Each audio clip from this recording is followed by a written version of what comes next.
Assalamualaikum warahmatullahi wabarakatuh. Perkenalkan, nama saya Raden Rahman Aditya Kusmayuda dengan NIM 2022-229 dari kelas A Fakultas Hukum. Moto hidup, jika kamu memimpikannya, kamu bisa melakukannya. Baik, di sini saya akan menyajikan atau mempresentasikan sebuah materi mengenai argumentasi pro dan kontra dengan 6 mosi berikut ini, yakni mosi pertama, pertanggungjawaban korporasi atas tewasnya para supporter Kanjuruhan Malang pada 1 Oktober tahun 2022. Lalu yang kedua, legalisasi ganja medis di Indonesia. Yang ketiga, perpanjangan masa jabatan presiden selama 3 periode. Yang keempat, obstruction justice kasus pembunuhan Brigadir Joshua Huta Barat. Dan yang kelima, pemberlakuan Undang-Undang Cipta Kerja pasca putusan MK nomor 91 PUU 18 2022. Dan yang terakhir, yang keenam, pengaturan kepolisian Indonesia di bawah Kementerian Ketahanan dan Keamanan Republik Indonesia. Baik, langsung saja. Masih yang pertama yaitu pertanggungjawaban korporasi atas tewasnya para supporter di Stadion Kanjuruhan Malang pada 1 Oktober tahun 2022.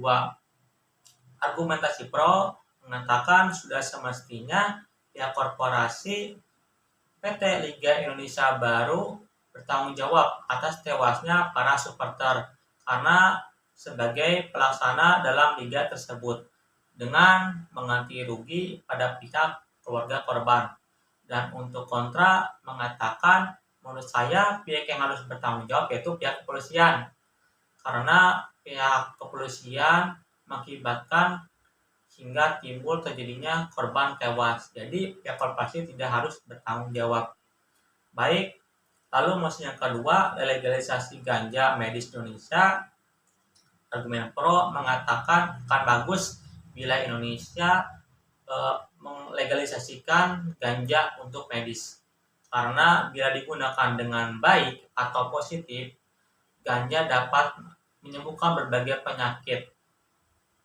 Dan untuk argumentasi kontra mengatakan larangan tentang penggunaan ganja untuk medis sudah tertuang dalam Undang-Undang Nomor 35 Tahun 2009. Dan ini bisa saja dijadikan alasan untuk pemakai yaitu dalam negatif untuk mendapatkan ganja, maka legalisasi ini tidak bisa dilakukan. Dan selanjutnya mosi yang ketiga yakni perpanjangan masa jabatan presiden selama 3 periode. Argumen pro mengatakan setuju saja karena presiden terdahulu saja masa jabatannya lebih lama dari 2 periode. Lalu bila presidennya sudah bagus, lanjutkan 3 periode saja. Sedangkan untuk argumentasi kontra mengatakan dan sependapat bila presiden menjabat selama 3 periode. Karena bila ada 3 periode disetujui, maka ada presiden 4 periode. Dan sudah jelas dalam konstitusi, masa jabatan presiden sudah dibatasi selama 2 periode. Baik, lalu mosi yang keempat, obstruction justice pembunuhan Brigadir Joshua Huta Barat. Argumen pro mengatakan wajar bila terjadinya obstruction justice karena sudah sifat manusia melindungi diri sendiri takut dari hukuman, karena oleh itu perilaku Ferdy Sambo dan 6 polisi lainnya bisa dimaklumi. Lalu argumen kontra mengatakan dalam pasal 221 KUHP disebutkan obstruction of justice adalah suatu tindakan pidana yang dilakukan oleh pelaku terbukti berupaya untuk menghalang-halangi proses hukum yang sudah seharusnya pengadilan berjalan lancar, tidak terjadi hal tersebut. Bila tidak ada sesuatu, maka harusnya berjalan lancar. Lalu mosi kelima yakni keberlakuan Undang-Undang Cipta Kerja pasca putusan MK nomor 91 RUU 18 2022. Argumen pro mengatakan bagus karena putusan MK ini merupakan keputusan yang sangat bijak karena MK mempertimbangkan dapat hukum bila terjadi di kemudian hari apabila UU Cipta Kerja dibatalkan. Dan untuk argumentasi kontra mengatakan tidak setuju karena bila adanya metode omnibus law mengakibatkan kita jelasan undang-undang tersebut apakah undang-undang baru atau undang-undang pencabutan, sehingga hal tersebut bertentangan dengan ketentuan yang sebagaimana telah diatur dalam lampiran 2 Undang-Undang nomor 12 tahun 2011 tentang pembentukan peraturan perundang-undangan. Lalu untuk mosi yang terakhir yaitu pengaturan kepolisian Indonesia di bawah Kementerian Ketahanan dan Keamanan Republik Indonesia.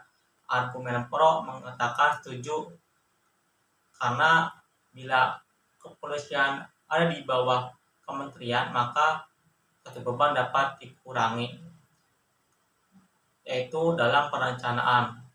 Jadi menteri dalam merencanakan dan Polri dalam melaksanakan.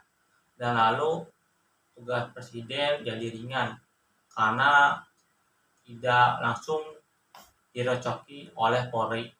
Dan untuk argumentasi kontra tidak setuju karena tidak sesuai dengan ide reformasi. Sebab dalam reformasi telah dijelaskan pada tahun 1999 oleh B.J. Habibie tentang tugas tentang tugas polisi dan tentara. Baik, sekian materi dari saya. Mohon maaf bila ada kekurangan, kurang lebihnya mohon dimaafkan. Sekian, terima kasih. Assalamualaikum warahmatullahi wabarakatuh.